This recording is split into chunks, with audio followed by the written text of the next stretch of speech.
واجب القدر سامعین ذوقار السلام علیکم ورحمۃ اللہ وبرکاتہ۔ جب بھی رب کے پیارے محبوب حضرت محمد مصطفیٰ صلی اللہ علیہ وآلہ وسلم کا نام آتا ہے آپ سب محبتوں کا اظہار فرماتے ہیں۔ اللہ تعالیٰ سے دعا کرتا ہوں کہ جب ہمارے جسموں سے جان نکل رہی ہو ہم سب کے ہونٹوں پہ نام محمد عربی صلی اللہ علیہ وآلہ وسلم کا ایک درود شریف ہے، اللہم صلی علی روح محمد فی الارواح وعلی جسدہ فی الاجساد وعلی قبرہ فی القبور۔ یہ درود شریف بڑا خاص درود شریف ہے، آپ اس کو یاد کر لیجئے، اس کی بڑی برکتیں بندے کو ملتی ہیں، دنیا میں بھی انشاءاللہ آپ کو ملیں گی، اور آخرت میں جو اس کی برکتیں ملیں گی وہ کیا ہیں؟ نبی کریم صلی اللہ علیہ وآلہ وسلم نے ارشاد فرمایا کہ جو شخص یہ درود شریف پڑھے، معمول بنا لے اسے، تو خواب کے اندر میں اسے اپنے چہرے کی زیارت کرواؤں گا۔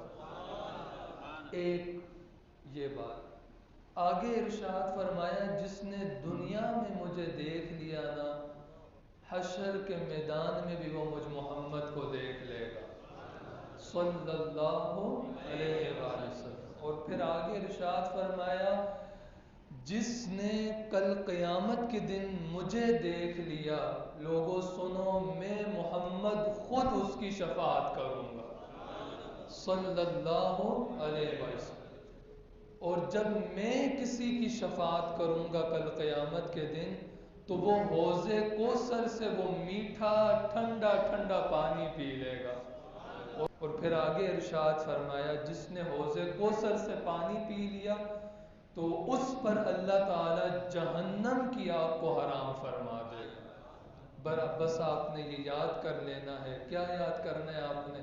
اللہم صلی علی روح محمد فی الارواح وعلی جسدہ فی الاجساد وعلی قبرہ فی القبور۔ دعا کرتا ہوں کہ اللہ تعالی مجھے اور آپ کو اس درود شریف کو معمول بنانے کی ہمت اور توفیق عطا فرمائے۔ غیروں نے اور لبرل قسم کے لوگوں نے مسلمانوں کے ایمان کو چھیننے کے لیے انہیں نماز سے، روزے سے، حج سے، زکوٰۃ سے، عشق رسول صلی اللہ علیہ وسلم سے دور کرنے کے لیے غیروں نے بہت سے جال بچھائے، اور آج میں اور آپ اس جال میں پھنستے چلے جا رہے ہیں، پھنستے چلے جا رہے ہیں، پھنستے چلے جا رہے ہیں، اتنا پھنستے چلے جا رہے ہیں، اتنا زیادہ پھنستے چلے جا رہے ہیں۔ نبی کریم صلی اللہ علیہ وسلم نے ارشاد فرمایا تھا کہ ایک زمانہ فتنوں والا ایسا آئے گا، وہ زمانہ ایسا فتنوں والا زمانہ ہوگا کہ بندہ مومن صبح مومن ہوگا، صبح مومن ہوگا، شام کو کافر ہو جائے گا، شام کو کافر ہوگا اور وہ صبح مومن بن جائے گا۔ گھر میں 4 بچے ہونا تو ماں باپ کی آج کے معاشرے میں کوشش ہوتی ہے کہ ہمارا بچہ دنیا اچھی پڑ جائے، دین گیا پیچھے، دین گیا پیچھے، بس ہمارا بچہ کسی طرح دنیاوی تعلیم، اور باپ تو فخر سے بتاتا ہے، میں کہتا ہوں باپ کو یہ فخر سے بتانا چاہیے میرا بچہ حافظ قرآن بنا ہوا ہے، میرا بچہ عالم دین ہے، میرا بچہ مفتی ہے، یہ بات باپ کو فخر سے کرنی چاہیے۔ لیکن آج کا والد، اس پہ بھی فخر ہونا چاہیے لیکن زیادہ فخر تو اس پہ ہونا چاہیے میرا بچہ 5 وقت کا نمازی بن گیا ہے۔ لیکن آج کا والد، آج کی ماں لوگوں کو فخر سے بتاتی ہے میرا بچہ اتنا پڑھا ہوا ہے، میرا بچہ اتنا پڑھا ہوا ہے، اور ہماری ترجیح دنیا ہے، دین سے تو ہم بہت دور چلے گئے۔ دوسرا غیروں کو، آج کیا ہو رہا ہے کہ ہم غیروں کو دیکھ کر نا، غیروں کو دیکھ کر غیروں والا طریقہ اپنانے کی ہم کوشش کر رہے ہیں. ہم کہتے ہیں ان کی زندگی بڑی اچھی ہے، وہ کیسی عالیشان زندگی گزار ہے.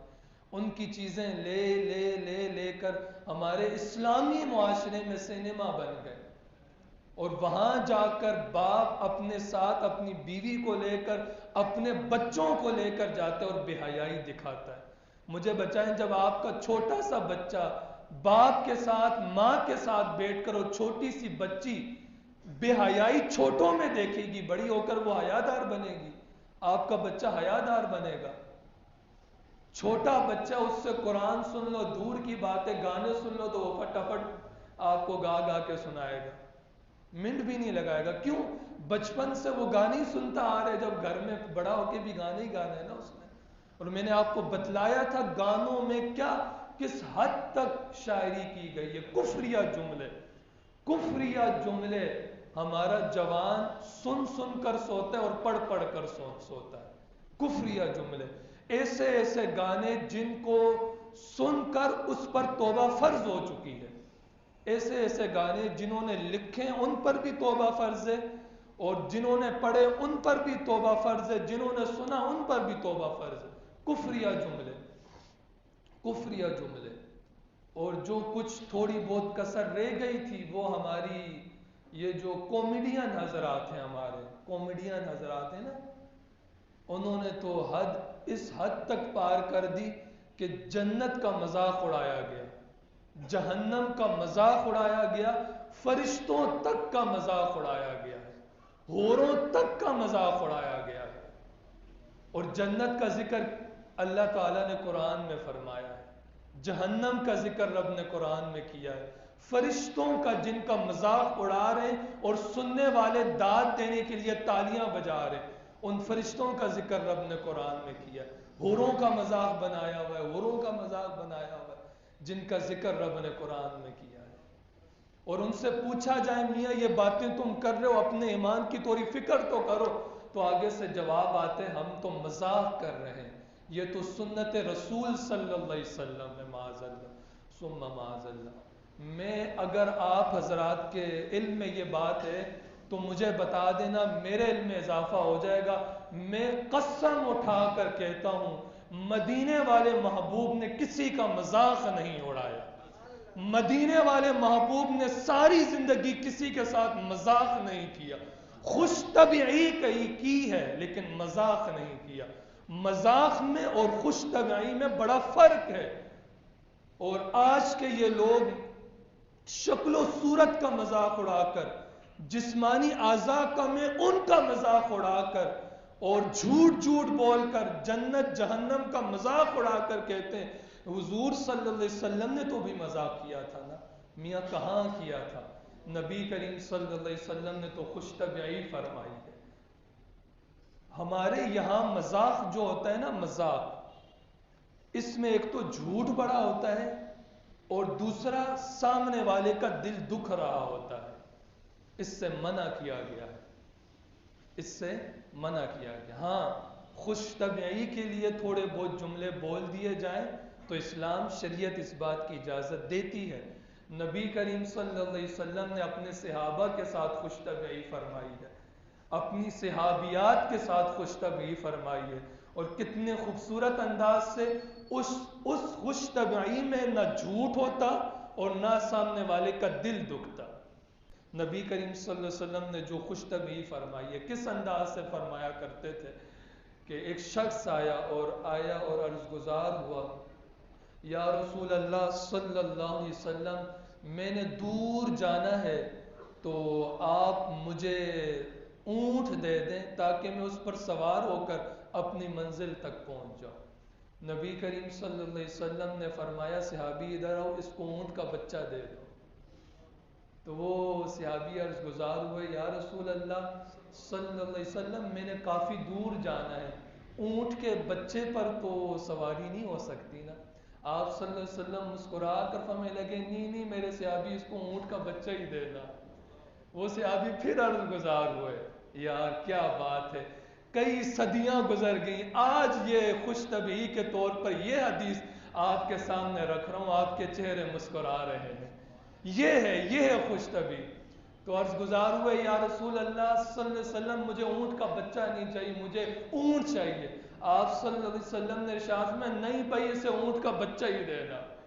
تو وہ پھر نبی کریم صلی اللہ علیہ وسلم نے ارشاد فرمایا میاں سن، ہر اونٹ کسی نہ کسی کا بچہ ہی تو ہوتا ہے، کسی نہ کسی کا بچہ ہی تو ہوتا ہے نا۔ میں جتنا بڑا ہو جاؤں، آخری بات، میں جتنا بڑا ہو جاؤں، میں بچوں والا کیوں نہ ہو جاؤں، میں بچوں کے بچوں والا کیوں نہ ہو جاؤں، اپنے باپ اور اپنی ماں کے لیے بچہ ہی ہوں کہ نہیں ہوں۔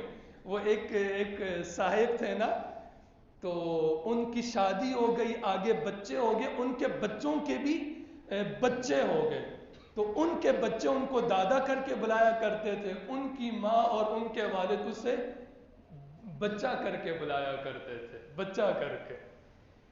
تو وہ کہتے تھے اپنی امی سے اور اپنے ابو سے، ابو جی امی جی میں تو اتنا بڑا ہو گیا ہوں، مجھے تو اپنے بچوں کے بچے دادا کہہ کے پکارتے ہیں اور آپ ہمیں بھی بچہ کر کے پکارتے ہو۔ لیکن وہ کہنے لگے جب میری ماں اور میرا باپ چلا گیا نا، سب مجھے دادا دادا کہہ کے پکارتے ہیں، بچہ کر کے کوئی نہیں پکارتا مجھے۔ تو آپ جتنے بھی بڑے کیوں نہ ہو جائیں، اپنے ماں باپ کے لیے بچے ہیں۔ تو نبی کریم صلی اللہ علیہ وسلم نے ارشاد فرمایا ہر اونٹ کسی نہ کسی کا بچہ ہی تو ہوتا ہے نا۔ اور ہمارے یہاں یہ دیکھ لیں، ہم نے انہیں ہیرو بنا دیا، نوجوان نسل انہیں ہیرو کر کے بلاتی ہے، ہیرو کر کے۔ یہ ہمارے آئیڈیل ہیں، یہ ہمارے آئیڈیل ہیں۔ کس حد تک ہم دین سے دور ہو گئے۔ نبی کریم آج بس آخری بات اور میں اجازت چاہتا ہوں، اگر میں نے آپ تک آواز پہنچا دی نا، آپ حضرات میں سے اگر کوئی گانے سنتا ہے، خاص طور پر نوجوانوں سے مخاطب ہوں، تو یار یہ عادت چھوڑ دیں۔ اور اگر کسی کے موبائل میں گانے ہیں تو یار آج جا کر اپنے موبائل کو پورا کا پورا نا ان غلاظتوں سے پاک کر لینا۔ اور میں آگے کی بات کر دوں، اگر کوئی نوجوان یہاں بیٹھا ہوا اس نے اپنا یوٹیوب یا فیس بک یا کوئی اور چیزیں بہت ساری آ گئی ہیں، وہاں پر وہ اس طرح کی چیزیں لوگوں تک پہنچاتا ہے، تو یار وہ چیزیں بالکل صاف کر کر، یا تو آپ کی آئی ڈی پہ رب کا قرآن ہونا چاہیے یا مدینے والے محبوب کی حدیث ہونی چاہیے۔ نکلیں تکبیر، اللہ اکبر، نعرہ رسالت، یا رسول اللہ، نعرہ حیدری، یا علی، یا حسین، واہ